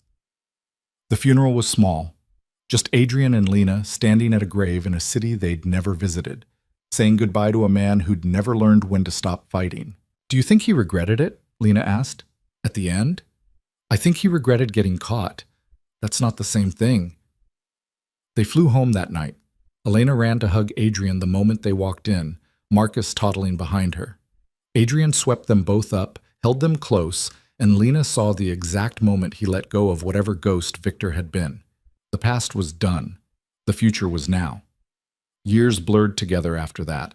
Elena grew into a fierce, smart child who asked too many questions and took no nonsense from anyone.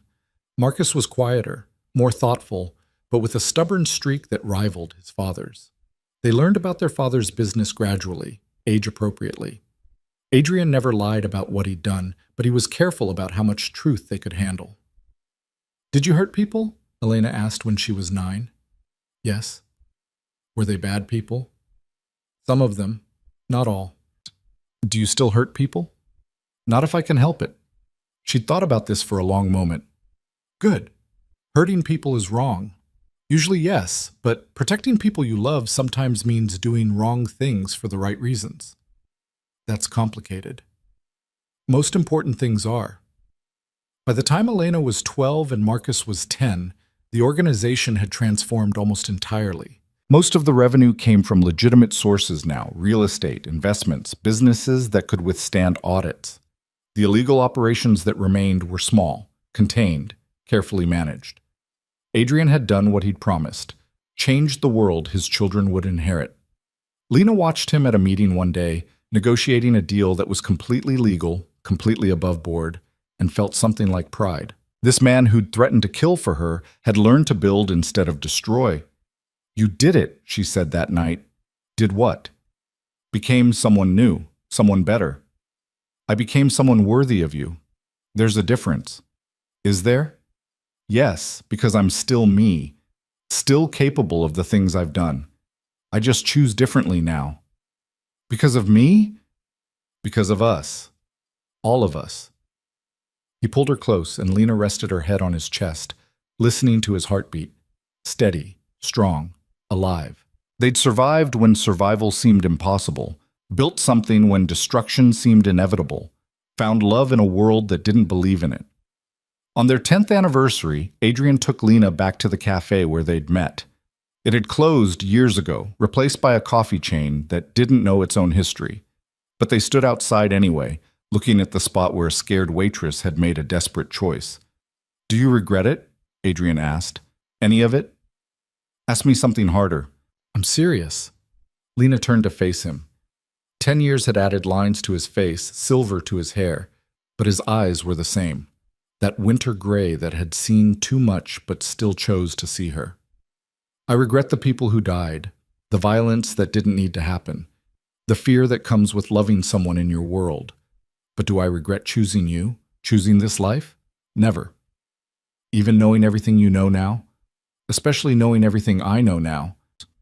She kissed him there on the street in front of the ghost of where they'd begun. When they broke apart, Adrian was smiling. What? Lena asked.